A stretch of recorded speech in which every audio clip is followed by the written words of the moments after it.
Alright guys, welcome back to the channel. Welcome if you're new. Thank you for taking time out of your day to check the video out. We have more PlayStation news, rumors, and leaks to go over and cover today. And we're starting here with a pretty major update for Helldivers 2. This is coming directly from the PlayStation blog, and this is the social media and community manager of Arrowhead Games.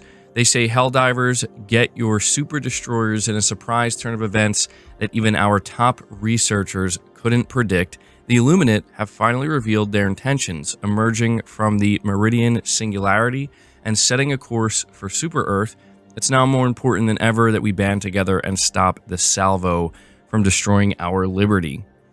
So they say they're bringing new enemies. The Illuminate threat has grown, unleashing new terrors on our citizens across the galaxy. Reports indicate the Illuminate have deployed larger, more powerful enemies within their fleet. Among them are the Stingray jet fighters that provide Illuminate support from the sky, targeting Helldivers and lining up devastating strafing runs.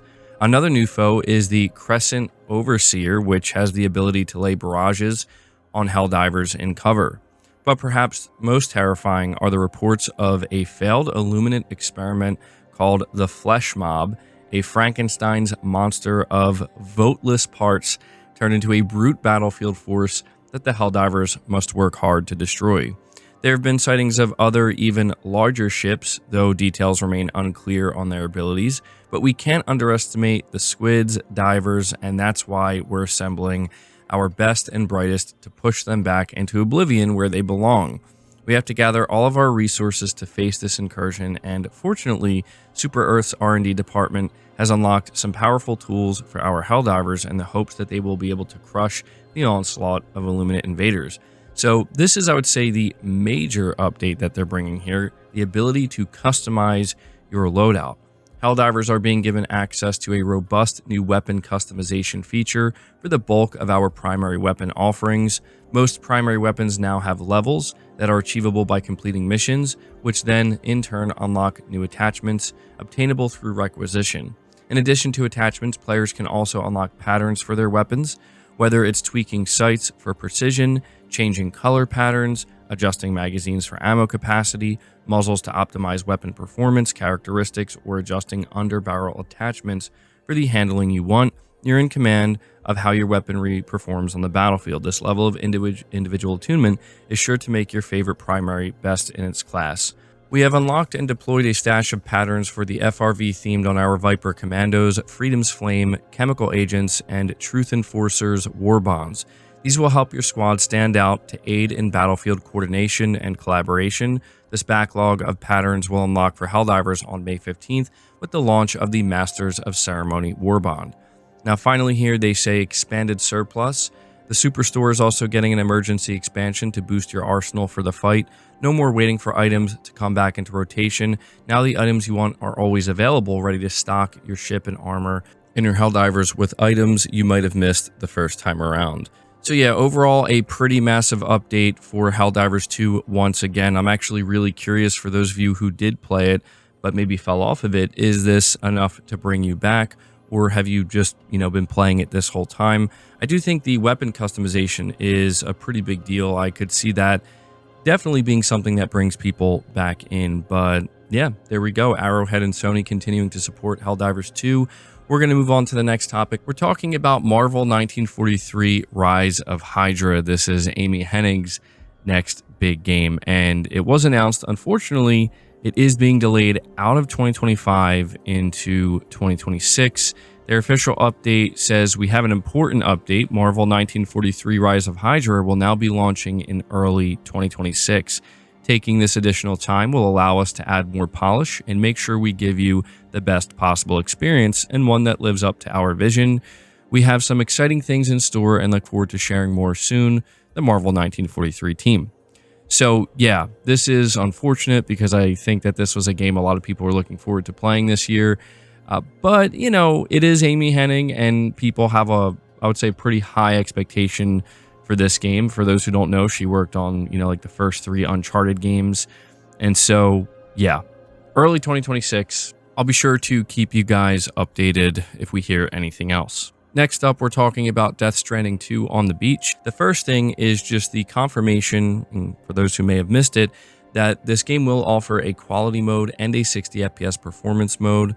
Game Informer says here Death Stranding 2 is staggeringly beautiful, leveraging Decima, the engine Guerrilla Games created to power the Horizon series. Everything from the gorgeous lighting to the immaculately detailed terrain and foliage makes it one of the most visually impressive games I've seen this console generation. As sharp as the fidelity-focused quality mode looks, I highly recommend switching to performance mode. The game looks and plays fantastically when running at a smooth 60 frames per second, and it's worth taking the relatively small graphical hit, as frequent grass pop-in is the only major drawback I've noticed. Everything still looks gorgeous either way, and it's worth noting I played the game on a base PS5. So yeah, not only do we have Game Informer letting us know just how good this game looks, it's Decima engine. I don't think we expect anything other than, just a very, very good looking game because of that. But yeah, confirming that they were playing it in the 60 FPS mode, and there is a quality mode if you prefer that. It's going to be really interesting to see how this game looks running on the PS5 Pro. But continuing to talk about Death Stranding 2, we did recently cover the fact that apparently this game has the potential to be about 70 to 80 hours long if you want to complete it. We don't know if that's like 100% or just the main story, but one of the things that Kojima talked about is how there's going to be a lot more action in the game, and he decided to add this into the game because people were, asking for something more akin to Metal Gear Solid. The direct quote from Kojima says, "There are so many people all over the world asking me to make another Metal Gear, so I added more options for combat. When I was working on those mechanics, I was a little worried because many of the staff that worked with me on Metal Gear still work here, and we kept saying to each other, does this feel too much like Metal Gear? It wasn't on purpose." So I thought this quote was worth covering because, yeah, a lot of what people were saying who went hands-on with this game, they were liking it to maybe something like Metal Gear Solid: The Phantom Pain when you're encountering the different encampments, and how it does seem to offer many more options in terms of being able to make this game more action-packed overall and just go in there and be more combative and more aggressive. And so it is interesting that Kojima is maybe a little bit worried that I make it feel too much like Metal Gear, but I would argue that I don't think anybody's going to complain with that. I mean, obviously the Metal Gear games are phenomenal. So yeah, just wanted to let you guys know about that, but we're going to move on to the next topic, which talks about Stellar Blade being reported by Push Square. They say Shift Up has revealed it's releasing a complete edition of its excellent PS5 game Stellar Blade on June 11th, 2025, which also marks the title's debut on PC. The release will bundle together the base game, all of the original pre-order bonuses, the 2 expansions, and some additional content in the form of a new boss fight and 25 additional outfits. It looks like the announcement was made ahead of time, as PlayStation has now pulled the trailer, but Gamatsu grabbed all the details, and you can see a mirror below. I'm not sure if by the time this recording goes out, if they officially released it. It says, for the current fans, the most interesting piece of information is that another 25 outfits will be added to the game, along with a new boss fight. It's not known yet if this extra content will be patched into the standard version of Stellar Blade or if it's exclusive to this complete edition.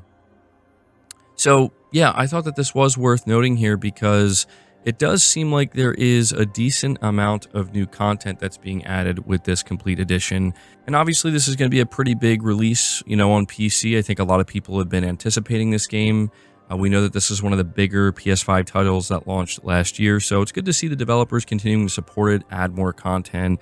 And yeah, let me know if you're going to be picking it up on PC or not.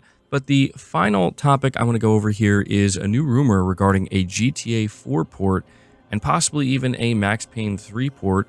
Being reported by PlayStation Lifestyle, Rockstar Games has been releasing ports of some of its most beloved games like Red Dead Redemption and Grand Theft Auto Vice City as part of the GTA trilogy. Now it seems the lauded game makers are close to releasing a port of 2008's GTA 4 and 2012's Max Payne 3. According to known GTA leaker Tez2, Rockstar Games is working on a port for the critically lauded GTA 4.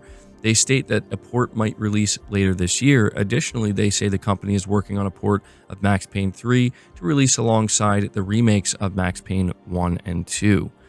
So, yeah, I saw this trending yesterday, and people, I think, absolutely want this, right? They would love to see this. For me, I would be very excited about the Max Payne 3 port. I loved Max Payne 3, and them releasing it alongside the remakes of Max Payne 1 and 2 would be incredible, honestly. I mean, maybe they could do like a whole package there in collaboration with Rockstar. But yeah, something like GTA 4 coming over. People have been waiting for that for a long time. So this is currently just a rumor. We'll have to just take it with a grain of salt, and we'll see if it turns out to, be true or not. I'm sure we'll hear about it sometime this year. But guys, that's going to do it for the video. I hope you enjoyed it. I hope you found it informative. If you did, be sure to leave it a like, subscribe if you're new, hit the bell notification icon, and feel free to share this video out on top of all that. But until next time, guys, take care.